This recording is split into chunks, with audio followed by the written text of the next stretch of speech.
चंद्रपूरमधील सगळे 27 नगरसेवक जे आहेत ते विभागीय आयुक्त कार्यालयामध्ये दाखल झालेले आहे आणि गटनेता राजेश अडूळ आपल्यासोबत आहे। भाऊ, काय सांगाल, ज्याप्रमाणे दोन गट पडलेले होते आणि सगळे विखुरलेले होते, तुम्ही आता एकत्र येताना दिसता आहे।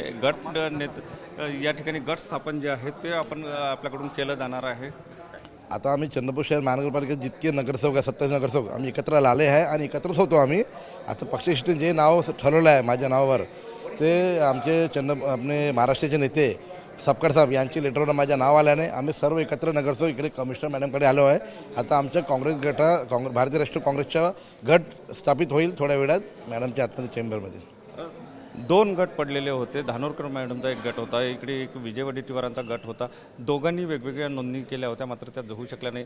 आता एकत्र येऊन नोंदणी करा। कोणी गट नाही, काँग्रेसचे गट आहे, आमच्यामध्ये कोणी वादविवाद काही नाही आहे। आमचे नेते आदरणीय सपकाळ साहेब आहे महाराष्ट्राचे, त्यांचे लेटरवर माझ्या नाव आल्याने आज सर्व नगरसेवक एकत्र आहे इकडे।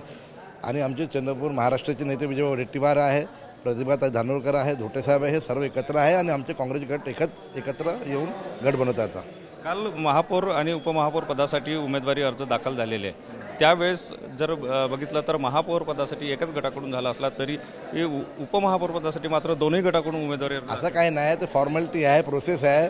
4 आम्ही महापौरचे फॉर्म टाकले आहे आणि 2 आम्ही उपमहापौरचे टाकले आहे। नंतर उपमहापौर एकच होणार आहे आणि महापौर एकच होणार आहे आणि गटना ते एकच राहणार आहे। फॉर्म टाकू शकते, हे फॉर्मॅलिटी करावंच लागते, सर्व कार्यकर्ता आहे। मग पक्षश्रेष्ठी जे नाव समोर येईल त्यांचं नाव आम्ही शिक्कामोर्तब करणार आम्ही। म्हणजे आता वाद पूर्णपणे मिटलेला आहे असं म्हणायचं? पहिले पण वाद नव्हता, आता पण काही वाद नाही। आम्ही सर्व एकत्र नगरसेवक एकत्र 27 नगरसेवक आम्ही चंद्रपूरचे सर्व इकडेच आहोत एकत्र। नक्कीच चंद्रपूरचे नगरसेवक आता सगळे एकत्र असल्याचं जे आहे ते गट नेत्याकडून सांगण्यात येत आहे। कॅमेरामन साईसह सुनील ढगे, TV9 मराठी, नागपूर।